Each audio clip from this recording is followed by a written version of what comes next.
The following program is from NET, the National Educational Television Network.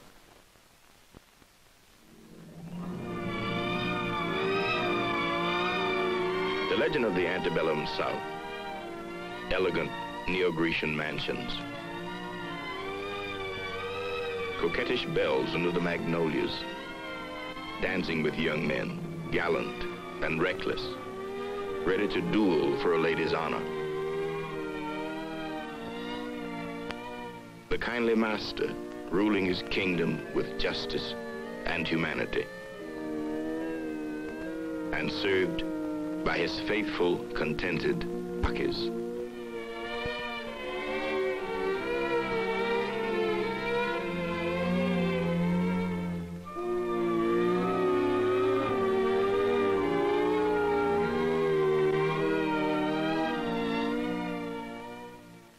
My name is Ossie Davis. I was born in Cogdell, Georgia.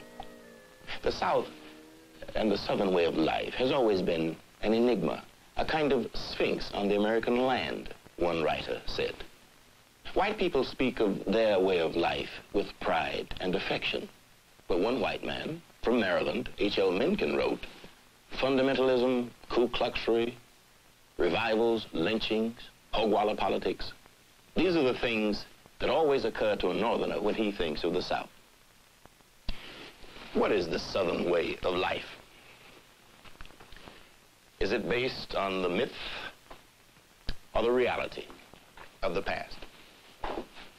Did it ebb its life away at Shiloh and Gettysburg? Or does it still live for the 43 million whites and 11 million Negroes who live there today? I love the South, a man said in 1958. I don't choose to live anywhere else. There's land there where a man can raise cattle. That's what I'm going to do someday. There are lakes where man can sink a hook and fight the bass. There's room there where my children can play and grow and get to be good citizens. Medgar Evers, a Negro, said that. Our program in the History of the Negro People series deals with the life of the Negro in the South, in the past and in the present. The past is never dead, William Faulkner wrote. It is not even past.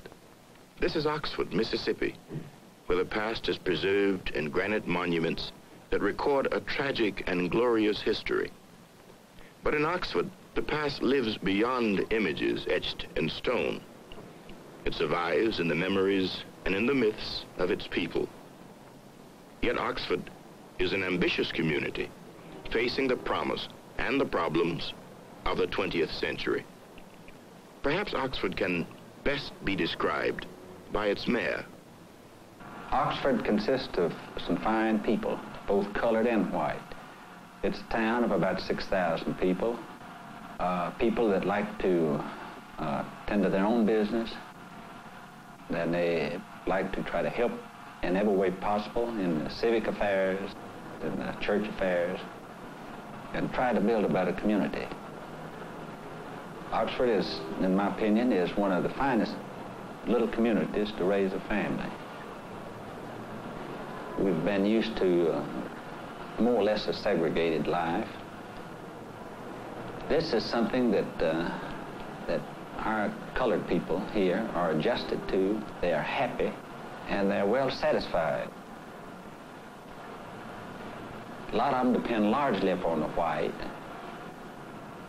And I would like to say this, that the white people here depend largely on them for help and so on.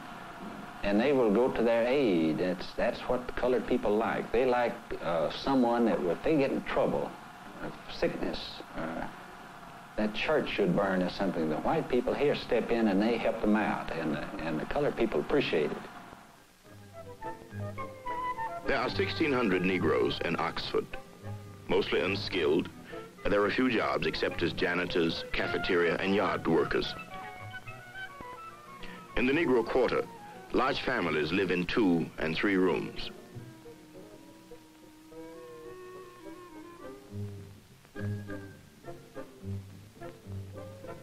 As in most Southern communities, Negro women are the main support of the family, working as maids, washwomen, and nurses. 73% of Oxford's Negroes receive some form of welfare relief. At the Mary Buey Museum, Oxford's most celebrated citizen, William Faulkner, is memorialized. Mary Rowland is the custodian of the museum. As Faulkner described so vividly, she shares with most white Southerners a sense of intimacy with their Negroes. The fact that we have a good set of Negroes here, and they don't want to be disturbed. They really are. I have one that I just love. She nursed my children for about 6 years, and I wouldn't have her want for a thing if I found out that she needed something. And I was right amused when my daughter from Arlington, Virginia came down. She was one of the children that Missy had nursed. And I got my son to drive us out to see Missy. And she had also nursed him. And his little boy was in the car with us. And when Missy came out, she said, "Look at my children." And she put her arm right around William's shoulder. And the little boy just looked up at her, you know. He didn't know what to make of it. And I said, "Listen, Billy, she was a mother to him for a while. I tell you, she helped nurse him." And so that's the association we had with them, and I presume there's still some good ones around. Of course, there are some getting some ideas, and that's all right. That's progress. But we've got some mighty good darkies here. Progress in the South has always been measured by the darky and by cotton. First there was tobacco, rice, and indigo to be worked. But by the end of the 18th century, there was a severe depression. Slavery seemed doomed. Then, in 1793, the invention of the cotton gin. Cotton could now be mass-produced, and an economic boom was in the making. Black hands and black backs were needed again to support a land. Who else could work so hard, so long, and so cheaply? But there were dangers in the system. Slaves could run away, or fight, or kill. And so, black codes were established that declared slaves were not persons, but property. These chattels could not leave the plantation without authorization. They could not visit the homes of whites or free Negroes. And for those who had the courage or the foolishness to defy the code, there was the whipping post, branding, prison, or death. As the country moved toward war, white men had established a moral system to meet their needs. At the heart of it was a belief in the Negro's natural inferiority. Slavery was declared not only an economic, but a social good. South Carolina's governor said, "In all social systems, there must be a class to do the menial duties, to perform the drudgery of life. Such a class you must have, or you would not have that other class, which leads progress, civilization, and refinement." And the North destroyed all this, all the gentility and pride and honor that white Southerners called a way of life. More than 600,000 died in the war. 250,000 Southerners.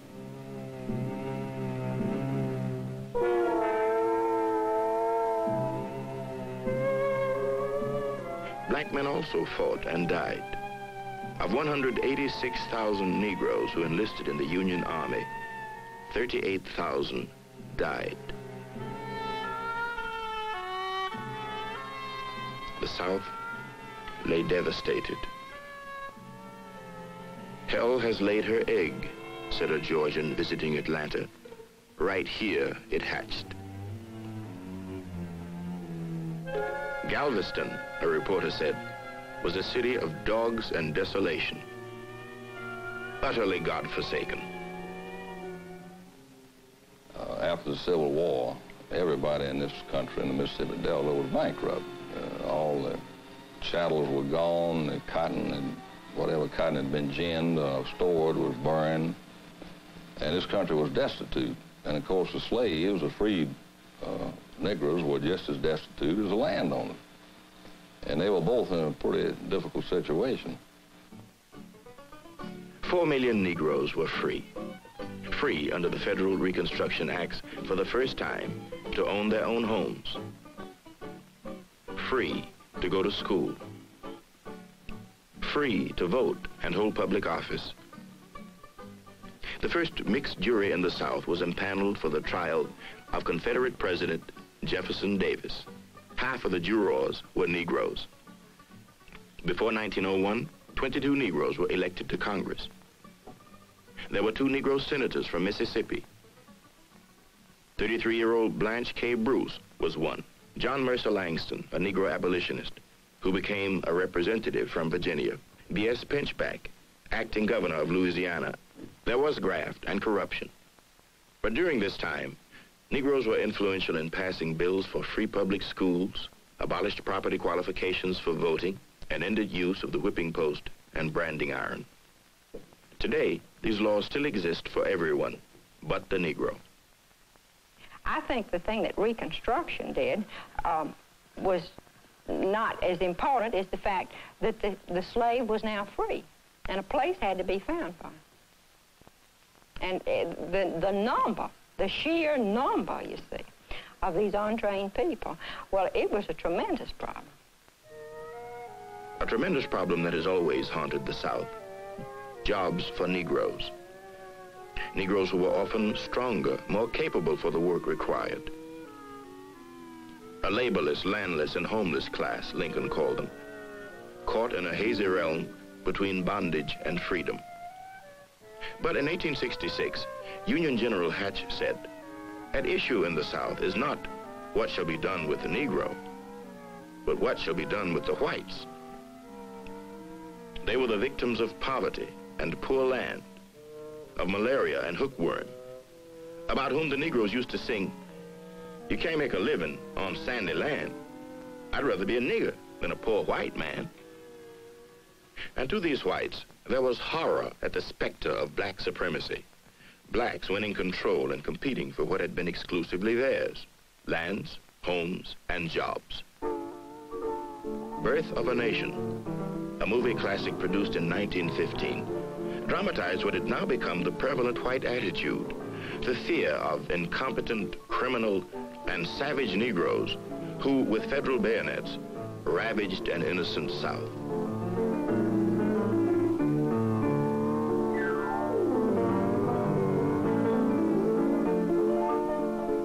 And so, to save the South, the Ku Klux Klan organized in 1865. On horseback with guns, sword, and the cross, they terrorized Negroes and their sympathizers with violence, arson, and murder. Today, though their techniques have progressed to air-conditioned limousines, they are still active, still dedicated to their faith that Jesus Christ was not a Jew, that the Pope of Rome is Antichrist, and the Negro is a beast who must be suppressed. To describe that bunch, I'd have to use a whole lot stronger than I'm permitted to use, being a minister of the gospel. Amen. They go into the auditorium of the gymnasium for the after football game dance. Then comes along one of the nigger football players, and they all go piled in there together like that you are here tonight, just like a bunch of OICs and Berkshire hogs all trying to loosen a lot together. They go in there and they get to rubbing around, smelling that vanilla flavoring. Could you conceive the idea of your fair-skinned daughter, her dancing partner be tagged on the shoulder by some burr-head, liver-lip, goat-smelling, eight-faced nigger?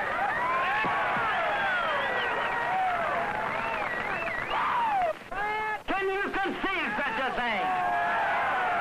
Are you going to do something about it? Reverend W.N. Redmond, as most Southern Negroes, has been an eyewitness to the vigilante system of Negro control.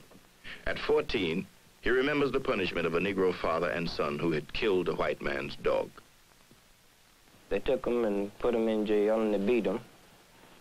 then they got together on a Saturday, and they tied them with barbed wire, hand and feet. They put barbed wire around the neck and put the father on one side of the bumper and the Negro and the son on the other side of the bumper. They drug them all over the town. And after that, they were drugged to the neighborhood, the Negro neighborhood. They were told that this is the way that we're going to keep the Negro in this place. And they took gas, gasoline, and they poured it on them, and they burned them up. Freedom and truth for former slaves required new definitions. Sheriff Boyce Bratton comments. I feel that the Negro here in Lafayette County in Mississippi has freedom, all the freedom he wants. He's not tied by any laws, man-made laws, or made by Congress or any other lawmaking body. He has all the freedom that he wants. The Negro is not deprived of any freedom here in Mississippi. Jim Crow, it was called. Beginning in 1870, signs went up all over the South separating the races and taking away the Negroes' newly won rights. Negroes and whites were separated on trains and buses. Negroes were barred from white hotels, restaurants, barbershops, and theaters. I've also heard a number of times that the colored and the white were not equal under the law. That's true. The colored gets the break and the white man doesn't. For instance, two men, one white and one colored, breaks into a store here. In all probability, the colored man would get a very light sentence and the white man would get a heavy sentence. Now, that's not equality under the law. But it goes back to the thing that I said to start with, that the white man of the South feels like it's actually his job to look after his colored citizens, or the colored citizens, and they are not held accountable to the same stringent letter of the law that the white man is. That no amalgamation of races should be allowed. In other words, they did not permit intermarriage. It was made death to maim or kill a horse or a cow or a slave. By 1885, separate schools were the new order. At white and Negro schools, children, using the same textbook, learned the traditions of the past and absorbed the values of the present. In their History of Mississippi textbook, they read of life on a Mississippi plantation. The master and the mistress taught the Negroes truthfulness and honesty as they taught their own children, by not tempting them and by trusting them. With Negro slaves, it seemed impossible for one of them to do a thing without the assistance of one or two others. Of course, some kind of occupation had to be devised to keep them employed a part of the time, but it was very laborious to find easy work for a large body of lazy and inefficient people. And in their churches, too, white Southerners sang and prayed to a God that to them decreed segregation. Well, certainly I believe in segregation. I have stated that I have believed in it. I believe in it now, and I always will believe in segregation. First, because God teaches it. I think it's God's plan that the races be segregated. We find a lot of scripture on it. And for reasons that I've just mentioned, that I feel that their standards is not up to the white standard. I'm not going to force somebody to go to church with me. And that's what they're trying to do to the colored race. That's what the outsiders is trying to do. They're trying to come down here and force them to go to our church. I build a house. I have a right to live in that house. You don't have a right to come in and move in with me. I build a church. It may be it's the house of the Lord. But yet, I maintain if I build it, I have a right to say who will and who will not come in. Remember, it's come by invitation only. By invitation only became the right of Negroes also, as they found ways to live as free men in the South. seek the salvation of our kindred and acquaintance, to walk circumspectly. If you're just, somebody know it. And if you're just in your dealings, it'll soon be that folks will take your word. But if you're unjust in your dealing, won't nobody believe nothing you say. See what I mean? In 1895, Booker T. Washington declared, "In all things that are purely social, we can be as separate as the fingers, yet one as the hand, and all things essential to mutual progress." By the end of the century, segregation was complete. The New South rose out of the ashes of the old, and the good nigger was the one who once again knew his place.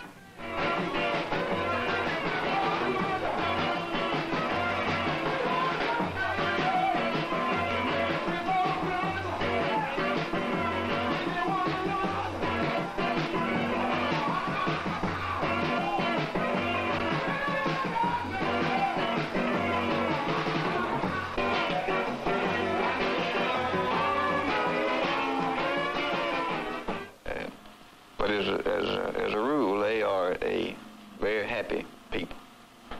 A large percent of them do not worry because they know that they're going to be taken care of. I've had a number of them to remark to me that, well, they know Mr. Brown or Mr. Jones, Mr. Smith's going to take care of us. They know that. They know that they're not going hungry.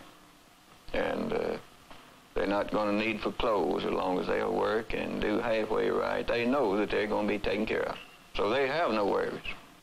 White folks were so good to me till when I got sick and disabled to work, to just come in and bring me something to eat, clothes, done everything. Fed me, clothed me, and I had a house full of children, and they fed my children.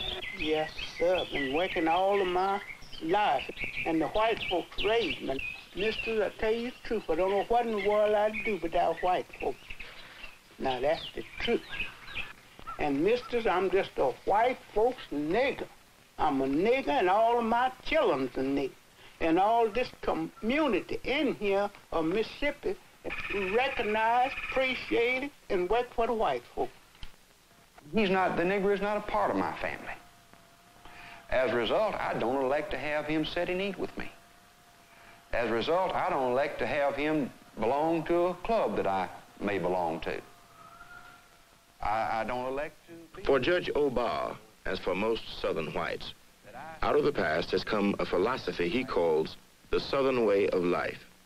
The Negro and his place is at the heart of it. This is the way it has been. It's the history of the South. It's because we've been brought up like this. We have been taught like this. And we teach our children like this. And they'll teach their children like that. I think it is a matter that has been history all down through the years and will remain history. Well, I guess it's just plain born in us, instilled in us. In spite of the fact that you have great respect for some Negro individuals, respect them as people, and not just as a servant. There is some physical revulsion, I think. The skin is dark. And I guess it's just something that we are so familiar with, it's just impossible, really, to overcome it. For 11 million Negroes in the South, there is also a Southern way of life. But rarely have they been asked for their interpretation.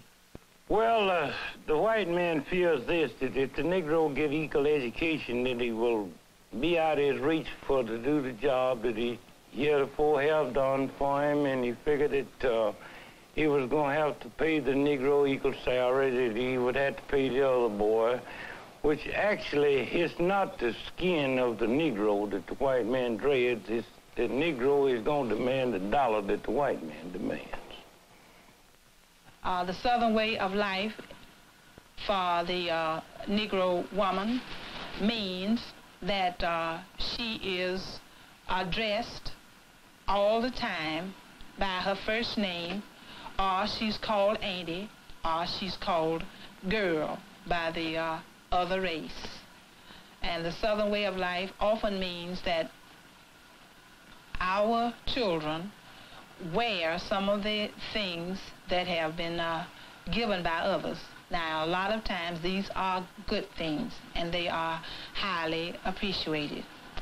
And the Southern way of life means that you can purchase food from a side entrance or a back entrance, or you can get someone to fix something for you to carry out. The Southern way of life means that you are to say yes ma'am, and yes sir, and no ma'am, and no sir. Sometimes that's expected even down to the teenagers. In order to segregate the Negro, we essentially must segregate ourselves, you see. You cannot enslave, if you want to use that word, or hold down or discriminate against someone else without in turn having the same thing happen to yourself. The changes that will happen as they go along will release us, free us, if you will, so that we can have a much broader perspective on human responsibility and human dignity and human rights. Whereas before we thought in terms of white only, we will be able to think in terms of all men. We live in hope. We have faith to believe that the good things that we hope for as human beings and as God's children will finally come to pass. So that's a part of my Christian life here in the way of life here in the South. Oh, touch me, Lord. Touch me, Lord. As we moved into the 20th century, for the older generation of Negroes, there was often only patience and faith in the future.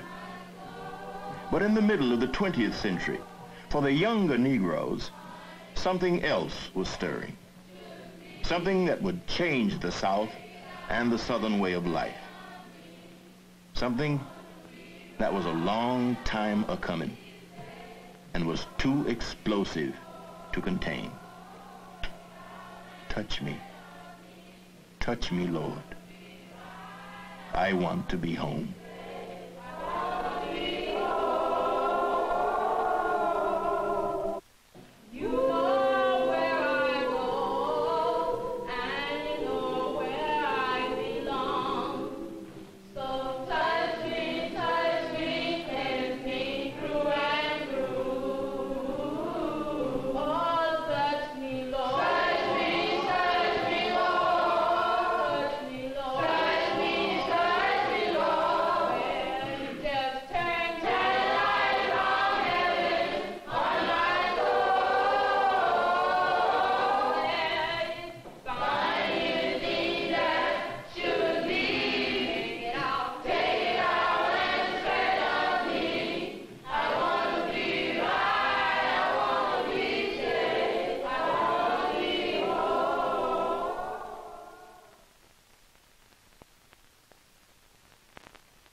Is NET, the National Educational Television Network.